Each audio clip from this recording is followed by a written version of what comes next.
ang 10 utos ng Diyos, at ang mga maaring mangyari kapag sinuway natin ito. Ang mga utos na ito, bigay sa atin ng Diyos, ay gabay natin sa pagiging mabuting tao. Pero ano nga ba ang mangyayari kapag hindi natin sinunod ang mga banal na utos na ito? Una, ang unang utos, huwag kang magkakaroon ng ibang Diyos bukod sa akin. Kapag mas inuuna natin ang ibang Diyos o mga material na bagay kaysa sa ating lumikha, parang nawawala ang ating direksyon sa buhay. Magiging magulo at parang kulang ang buhay natin at hahanapin natin ang kahulugan nito sa maling paraan.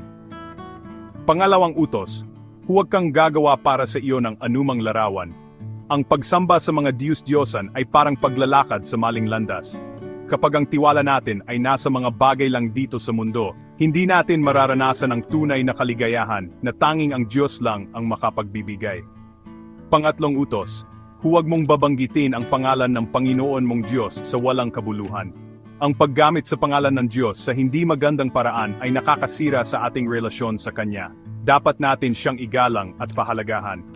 Pang-apat na utos, alalahanin mo ang araw ng Sabat upang ipangilin. Kapag hindi natin pinahalagahan ang araw na ito para magpahinga at lumapit sa Diyos, mapapagod tayo, hindi lang sa katawan kundi pati na rin sa espiritu. Kailangan natin ng oras para mapalakas ang ating pananampalataya. Panglimang utos, igalang mo ang iyong ama at ang iyong ina. Ang hindi pagrespeto sa ating mga magulang ay nakakasira sa pagsasamahan ng pamilya. Maaring magdulot ito ng hindi pagkakaunawaan at kawalan ng suporta sa isa't isa. Pang-anim na utos, huwag kang papatay. Malinaw ito, ang pagkitil ng buhay ay isang napakalaking kasalanan. Mabigat ang epekto nito, hindi lang sa pamilya ng biktima, kundi pati na rin sa gumawa nito. Pang-pitong utos, huwag kang mangangalunya. Ang pagtataksil ay sumisira sa tiwala sa isang relasyon. Maari itong magdulot ng pagkawasak ng pamilya at matinding sakit sa damdamin. Pang-walong utos, huwag kang magnanakaw.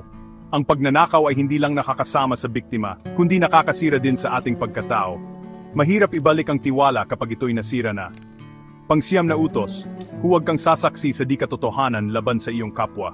Ang pagsisinungaling ay nakakasira ng reputasyon at sumisira ng pagsasamahan. Ang katotohanan ang pundasyon ng tiwala. At panghuli ang pang-10 utos, huwag kang magnanasa. Ang inggit ay maaring sumira sa atin at magdulot ng sama ng loob at kawalang kasiyahan. Nakakalimutan natin na pahalagahan ang mga bagay na mayroon na tayo. Ayan, mga kaibigan, ang 10 utos at ang mga posibleng mangyari kapag hindi natin ito sinunod. Hindi lang ito basta mga utos. Gabay ito para sa isang masaya at maayos na pamumuhay.